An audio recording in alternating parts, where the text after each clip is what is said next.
Hey guys, it's James Walsh here from the Wrestling Epicenter. I'd like to thank you for finding us here on YouTube.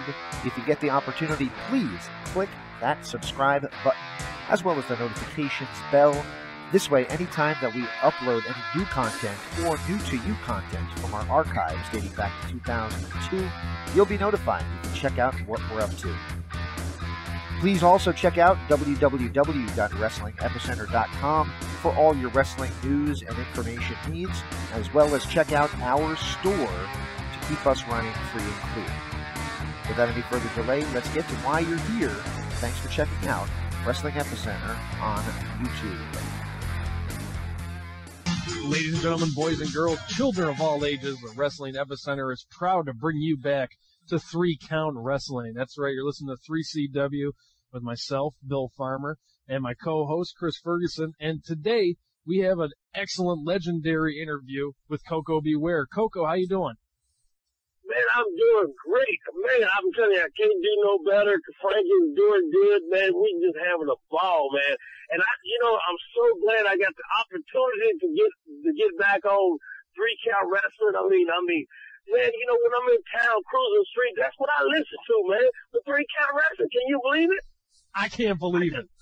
I just been sitting, having a low profile, and I've just been listening to 3 Count Wrestling. I didn't ever get called in or anything like that, but man, I just love you guys. You guys are great. Thank you, Koko. Thank you very much. We've been big fans of you ever since we were little kids, man. We were really looking forward to this interview. We got a good amount of questions for you, and we even got a word association for you at the end of the interview here. But first one we'd like to start off with, I think Chris wanted to start off with the questions. Yeah, we interviewed Jerry Lawler about a month back, and he went into in-depth about his feelings about the closing of the Mid-South Coliseum. And I know you have I'm pretty sure you have fond memories of that venue. What are your feelings towards the Mid-South Coliseum? Well, Chris, it's like this. Nothing lasts forever, and it just, they moved everything away from that area, that part of the town. They moved everything downtown, and so there's nothing happening in that area no more. In fact, we have a state fair. They are moving the state fair from that area. So, and the only thing that's out there is like the college team. They play a football. They have a football game there. And they're planning on tearing down that stadium and building a new stadium. So what I'm saying is just, it's a lot of great memories there. I will never forget that, it's still like a Madison Square Garden every time I get off in there and wrestle and stuff. And so, it was just great. It's just great. I hate to see them tear it down, but life's got to go on. We still got to make it, and hopefully they're going to take it to another level, and hopefully it's going to benefit our youth, our young people, not Koko Ware, not Jerry Lawler. It's going to benefit our youth coming up, and where they can be able to have a successful career, a successful goal in the new arena. So. It's just, I hate to tear something down when something gets too old, and it's costing taxpayers a lot of money. Well, that's the best thing. That's the best way out, to tear it down.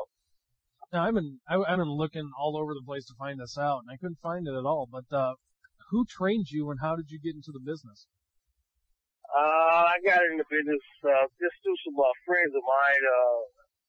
They was already training, and just one Sunday evening, I was out walking around, and I'm like every little kid who wanted to be a wrestler and stuff like that, and I was part of it. So what happened is just when I heard those guys wrestling, I went in there and asked them, could I start wrestling, and so they said, yeah, you need to go home and get your parents a sign of know that they're not responsible for it. And man, it didn't take me long. And all of a sudden, I ran home, and I got it signed and everything, and I started working out. And next thing you know, I was ending up over in Arkansas, then I ended up in Memphis, Tennessee. Wow. Now, back in 2005, you also did an interview with another show on our website. In that interview, you wanted to, you said your dream was for the WWE to show up at Madison Square Garden and say goodbye to the fans one time. Is that correct? Right.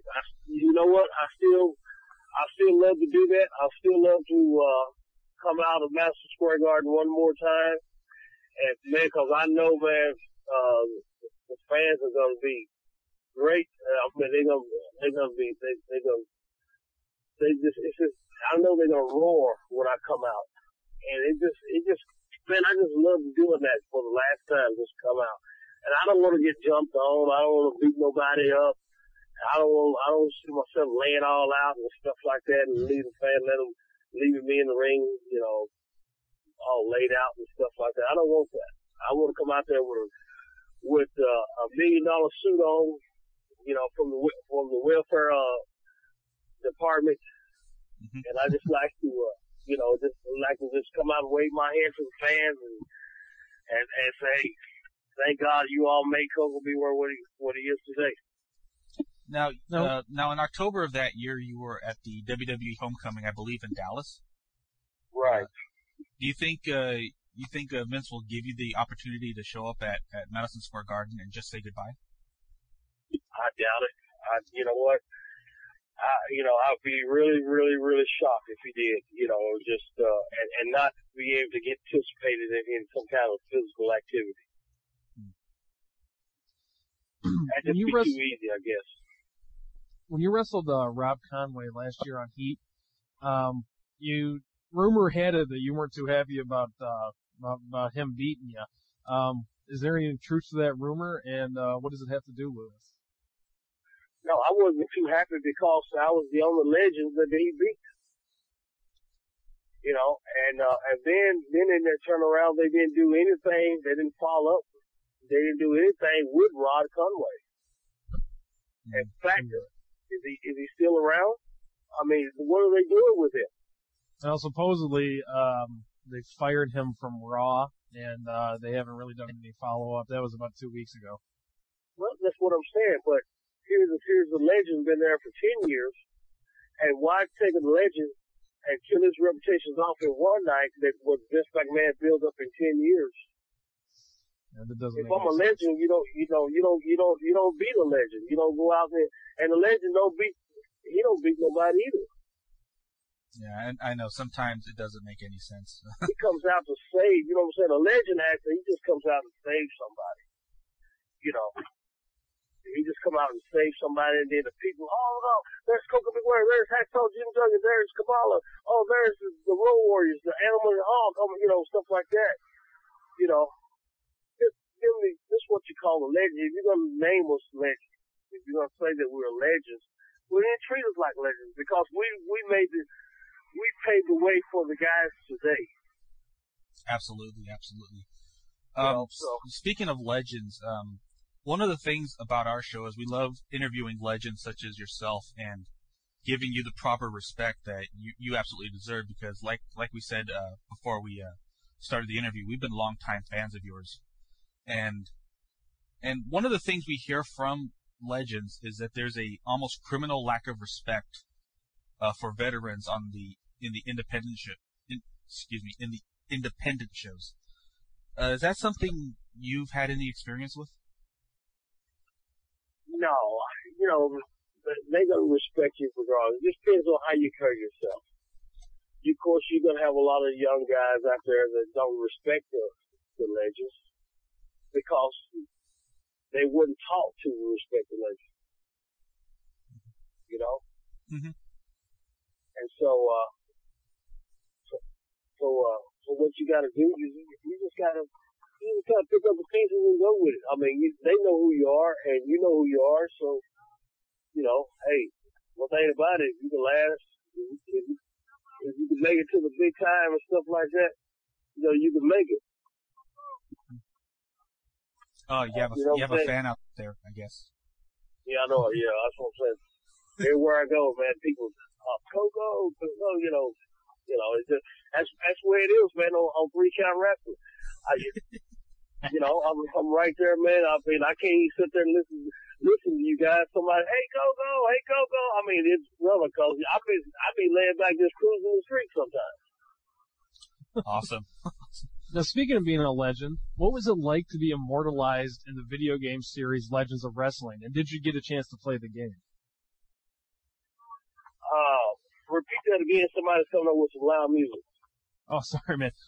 Speaking of being a legend, what was it like to be immortalized in the video game series Legends of Wrestling? And did you get a chance to play any of the games?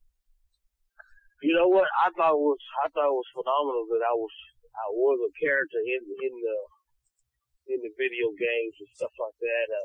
But I never played against myself. I had never played the game, period, to be honest with you. And, but it's for my little birds out there, man. If they enjoy it, I enjoy it. I feel them. I feel them when they're playing the game. So it makes me feel good because they got a chance to play, could be Koko Beware or wrestle against Koko Beware. You see what I'm saying? Mm-hmm. So I just thank God that I got the opportunity that they put something out on the market for Koko Beware. Then you know what? That keeps me alive. Absolutely.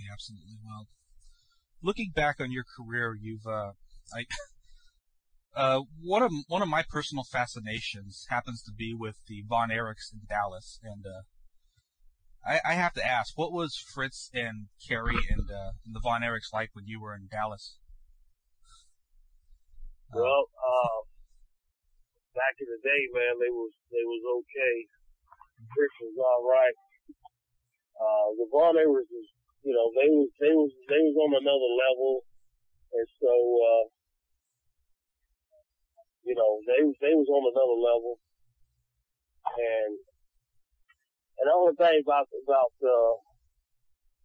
there, they just didn't give me and my partner an opportunity to draw in the big money, to draw some good money with the Von Erich. We was the first black tag team was in Dallas, the PYT, the Pretty Young Things. Mm-hmm. And we could have made, we went in there to take the Freebird spot when they came up to WWF at the time, WWE now. Mm-hmm.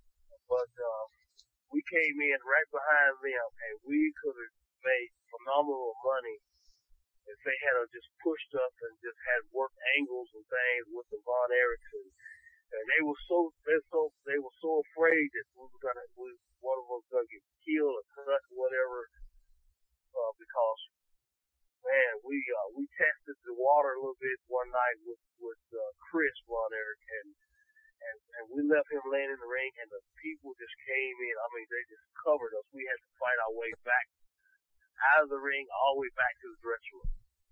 Wow. So we kind of lost. They just said there was just too much heat. Wow. Forgive me if this is a touchy subject, but even though I may not sound it, I am a Filipino American, and one of my big issues has always been, racism in the wrestling business. And I have to ask, is that something you've experienced personally in your career in the business? The racial part? Yeah, in doing our research for this interview, we've also heard that, forgive me, that you worked with Bill Watts a little bit in New Orleans, I believe.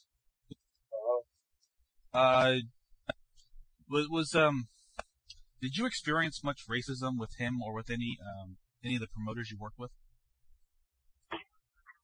No, I didn't have no problem with Bill Watts at all. I mean, it wasn't racial, with Bill Watts down in Mid-South at all. Mm. But you know what? It's like this, and being a black American, I'm not an African American. I'm a black American. Mm. I was born in the United States, and So what we got to do is, you know, to be successful, you got to have a head on your straight. You can't worry about this prejudice, this black and white issue and all that stuff, because those days are gone. Mm-hmm. They're gone, and if you hold that in your hold that in your career, well, your career is gonna be short. Mm-hmm. And there's a lot of great black Africans that could have made it to the top big time, but they let their mouth, you know, overload their butts because of that racial stuff. On a lighter note, you've been part of a lot of historic events, and one of the biggest ones, obviously, was that you were in the very first match on the very first Raw ever. Now, at that time, did you have any idea that it was going to become the cornerstone of the company and one of the biggest wrestling shows that ever hit the airwaves? Well, you know, at the time, you don't even think nothing about it. You just glad to be out there. You out there having a good time, and I think I would have been Yokozuna. Mm-hmm. Yes. And but you know what I'm saying? But I was so glad to wrestle Yokozuna because you know what? He was a good friend of mine. I mean, I love the guy. I mean, I didn't mind going out there doing what I needed to do to make him take it to another level, to draw some money for him and his family. Mm-hmm. So I sacrificed myself. Give me the splash. Do this, what you got to do to me. Boom. As long as you can make money for your family, because you're gonna get the higher push than I'm gonna get.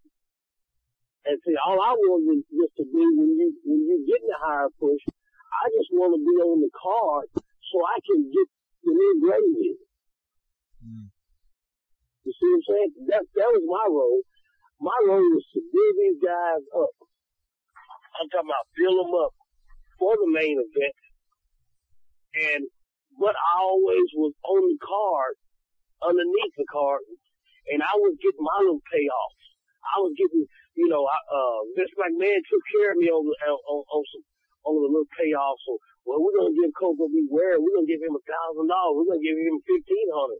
Well, this guy's making maybe $12,000 or $15,000. But my little $1,500 and $2,000, man, they was adding up. Mm-hmm. And that's what kept me alive right there. Because where can I go to make that kind of money? Or where can anybody go right now to make $2,000 a week? Yeah. Not anywhere I know of. Yeah. You know, and they flying you all over the country. You know, they pay for your hotel. And all you have to do is pay for your food and stuff. I mean, I just thought it was the greatest thing that ever happened to me. Wow. Well, let's see if we can get on a more of a positive note here. I'm pretty sure one of the big highlights for you was wrestling in front of 93,000 people at WrestleMania 3. Right. First off, were you shocked when you heard that it was 93,000 people? Yes, I was. I was shocked. And you know what? I could tell we was going to have a big event that day when we all drove up. When we drove up on buses. When we came up to the arena on buses, man, people was laying out like they was over in Iraq dead. Bodies was all laying all around that Silver Dome. Mm-hmm. I mean, I couldn't believe it. Some people said they was out there. It was just that Thursday night or Thursday evening. Wow. They camped out from Thursday, Friday, Saturday, and Sunday, man. When we got there Sunday, they was all just camped out, man. You could tell those people, beer cans all over the parking lot. People setting up tents, man. I mean, girls walking around in real tight shorts and stuff. I mean, it was real nice, a real nice warm day. And man, it looked like the fans really, really were just waiting on this big event, man. And I never seen nothing like it. Beer cans all over the place. Sounds like Bill's house. No, I'm kidding. Yeah. It sounds like it's okay. I apologize for that. Well, your opponent that night was the Natural Butch Reed, and he was probably part of one of my favorite tag teams in WCW, Doom. Right. What was he like, not in and out of the ring for you? Well, Butch, like I said, I didn't really go around Butch that much, partying with him or anything like that. But I don't know if somebody said he was a party animal or stuff like that. But he always gave me the respect, and I gave him the respect, and we just hit it on. We just hit it on great. Who did you go party with, or did you kind of lay low on the party? Well, I did a little party just about with a handful of them, man. I don't want to call their names because that's really personal, and I got to protect myself and them too. Mm-hmm. And I just don't, But we had our really good party times. I mean, we had some hell of a time. Well, speaking of WrestleMania 3, of course, in the main event was Hulk Hogan and Andre the Giant. Now, we've interviewed Paul Roma, and we've interviewed Kamala, and we've interviewed Barry Darso, Smash from Demolition. And they all have Andre the Giant stories. Do you have one you can share with us? Andre the Giant? Yeah.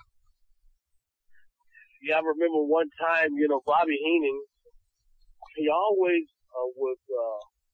would try to play ribs. You know what a rib is? Yeah, yes. Joke? A joke, yeah. That's what it is. Okay, he always loved to joke around. And one night we was in Los Angeles, California. And he would catch Jake the Snake, with his back turned. Jake might be in another dressing room. He might be out of the dressing room. But Jake always had this snake that he would put in the shower, And he would just put him in the bag, leave him in the bag, and Bobby Heenan would go over and get him and pick the whole bag up over his head. And he would drop the bag. He would drop the bag on the floor. Boom! And he would pick it up again and drop it. Bang! Just right over his head and just drop it. And it really, really upset that snake. You could tell in the bag, the snake was just hitting that bag as hard as he can, trying to taking his head and hitting it, trying to get out. Mm-hmm. So the night he wrestled Jake, Andre the Giant wrestled Jake, in the match, Jake went for the bag. When he went for the bag, he opened the bag up. And when he opened the bag up, the snake come out of the bag so fast, man. He was just curled all up, and he was, the man just standing, looked like he was standing on his tail, man. Weaving back and forth, and then Andre was looking at the snake, and then Andre started to walk across the ring, and the snake reached over and bit Andre on the shoulder. Ooh. Yeah, when he bit him on the shoulder, that giant cleared that darn ring. He cleared it. He cleared the ring. I never seen a guy move big as he was, move so fast. Here it is, a 7 feet tall, 400, 500 pound guy. He cleared that top rope. Out on the floor, and he ran back to the dressing room, and all you can say is, dog, I need a shot. I got bit by the snake. Man, you talking about it was the most funnest thing that I ever seen in my life.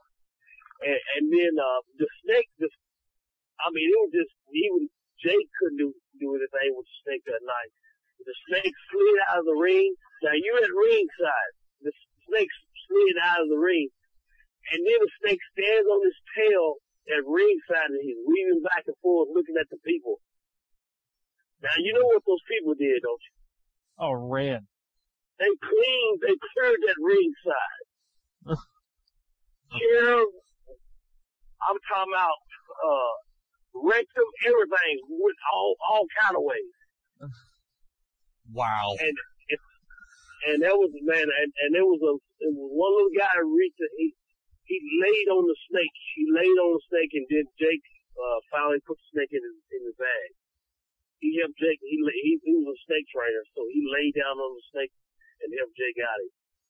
Wow. But that Andre was going, hey, Andre was back in the dressing room. He went to this dressing room. Where's the doc at? He went to this other dressing room. Man, he must have went through 99 locker rooms, it seems like. When he found the doctor, when the doctor was talking to somebody, I looked at Doc, I need you. He grabbed the doctor by the coat collar and just kind of picked the doctor up behind his jacket, just lifted him up, man, like he was like a little baby, man. And the doctor, his little feet was just dangling. The doctor said, what's wrong? I need a shot. Get your bag. Andre was trying to get the doc's bag. And Andre's looking for the shot and everything. He said, "You have a shot at this one? I got bit." Oh, it was so funny, man. That night in Los Angeles. Oh my! Well, speaking of classic pranksters, Owen Hart's name always comes out as somebody who just pulled a rib on almost anybody. Do you have any Right. Owen Hart stories you can tell us? Not too many. Just Owen was just he mostly ribbed the Bulldogs, Davy Boy and Dynamite Kid.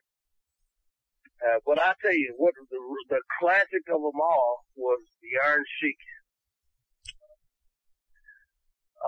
When we had the urine test, Mm-hmm. Yeah. you know, man, this what happened. We was all in the dressing room. Vince McMahon walked in there and said, "Sheik," and he's always paying attention when Vince comes through there. Mhm. He's got those curled up wrestling boots on, and Vince comes through there. He said, "Sheik, yes sir, yes sir."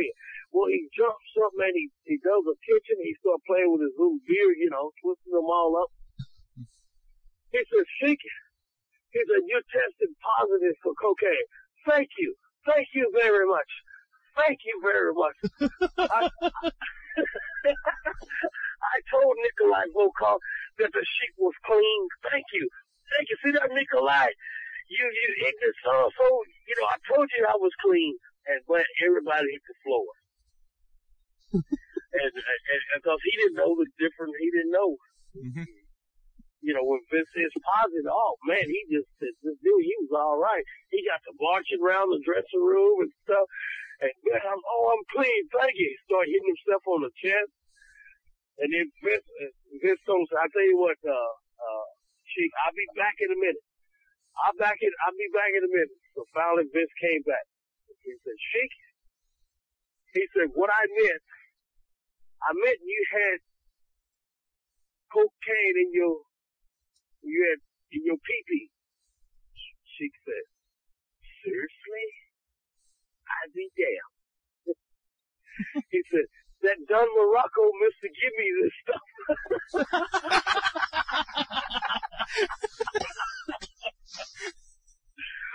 So he blamed Don Morocco.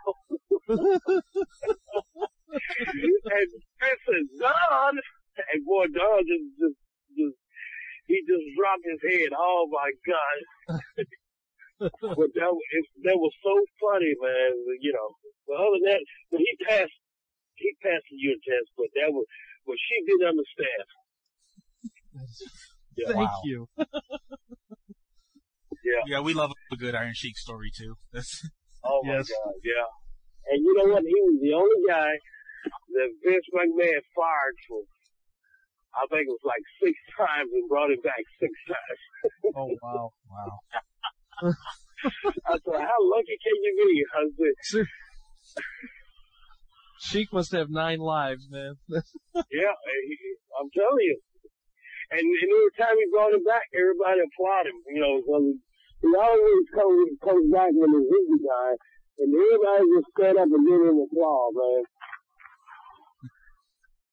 Yeah. Well, if we could, once again, thank you for the time, and if we could finish this out with a set of word associations. Basically, if you only want to say one word about the person, that's okay. But if you have a story, feel free to share. Okay. All right. The first one is the Ugandan giant Kamala. Oh, what a great guy. He's a personal friend of mine. Super guy. I love him to death. Super. Next one on the list is the Macho Man Randy Savage. Randy, he was a good friend of mine, but Randy had strange ways sometimes. Sometimes Randy would be in a good mood, and sometimes he would not be in a good mood. And he just kind of, he was just up and down type of guy, But we got along great. But I didn't, it was just hard to read Randy sometimes, But back then he had a whole lot of stuff going on. And that was with his Elizabeth deal, his wife Elizabeth, bless her heart, and stuff like that. And then of course they busted up and all that. And that took a lot of them. They went through his mind a whole lot. So I guess, overall, I guess he was always good to me. He was okay to me, what I'm saying. But I can just tell sometimes when he wanted to be bothered and when he didn't want to be bothered. Okay, well, how about your pretty young things tag team partner, Norvell Austin? Oh man, God bless his heart, brother. I wish we could have taken that gimmick to Vince McMahon in 1986. I think we would have got a lot further than what I did with the Birdman. Because man, when Michael Jackson came out with those red jackets with all the zippers with that one glove, and then we came out with the pretty young things. I still look good myself, but he looked like that darn gorilla, that's in the zoo right now. And that's what really made it. He made the pretty young thing, but we did it in reverse, And, so, like I said, I was more pretty than he was, I thought. And, but he looked more like the gorilla, and that's why we came up with that, PYT, pretty young thing. Wow. Well, how about... And you know what, down in Dallas, Texas one time, I show you how the Von Erichs, man, that Kevin Von Erich, he came in the dressing room and he said, "Where's the pretty young thing?" And we were sitting there, and he said, "Where's the pretty young thing?" Here we are. And boy, his eyes just bugged. And he went back in the office, he said, "Those guys call themselves the pretty young thing. Oh my God, they look awful. And one guy looks like a damn gorilla." but he caught his eye. He thought we were just pretty boys and stuff like that. But it was the whole gimmick. We wasn't after all, but that was a gimmick, pretty young things. Mm-hmm. Go ahead. All right. Well, how about one of your managers and one of your managers, the Mouth of the South, Jimmy Hart? Jimmy Hart was great. I'm about to lose you here too on my phone. Oh. All right. We'll try to be quick. How about Percy Pringle? Percy was okay. He was another manager that managed us down in Florida. It's a pretty young thing. He's an excellent guy. All right, two more, and we'll let you get off the phone. How about the King, Jerry Lawler? King Jerry Lawler, he's a good friend of mine. Lawler, he's okay. I'm saying I get along with Jerry well. Me and him understand each other real well. One time we had some problems, back in the day and stuff. But I think now, since we're more friends now than we've ever been. I guess we don't see each other much. And the final one, the immortal Hulk Hogan. Well, Hulk Hogan, I'm kind of, he started out as a good friend of mine. See, it's a long story. A lot of people don't really, a lot of people don't realize, I got another one, my phone is beeping. A lot of people don't realize that I helped started Hulk Hogan out down here in Memphis, Tennessee, when he left the Florida area. I'm the one took him and, Brutus the Barber and Beefcake. I took them to a little wrestling place and worked out with him when nobody would show him nothing down here in Tennessee. And he never seen anything about that in his book at all. That Koko Ware helped him down here in Memphis, Tennessee. He gave all the credit to Jerry Lawler. but he never gave it to me. You know, he never gave me any credit at all. Wow. Yeah. So, but I don't fault him for it. You know, you just don't forget, man, the people that help you. That's all I'm just saying. Absolutely. And that's the living truth. You know, you just don't forget where you came from. You don't forget who helped you make it successful. You know, he's a multi-millionaire, and he will not even mention that now at all. He said, "Oh, he's Koko problem. He lined his ass off. I mean, butt off. Scratch that on that table." Well, hey, Koko, we won't forget you helping us out on our show. We appreciate that a lot. And we want to say thank you to everybody who's listened to this week's show. And we'll be back again. Any final thought, Koko? That's it, man. Just keep God in your life, and you just got to remember to all the wrestlers out there. Look here, if Koko B. Ware can have another life without the wrestling business, you can too. I'm telling all the legends out there, there is another life besides wrestling. So try to get you some kind of another career going, because the wrestling business is going to play out sooner or later. And God bless you. God bless you too, Koko. Thank you very much for the interview, and thank you everybody for listening. This is Bill Farmer for Chris Ferguson saying thank you for listening to 3CW.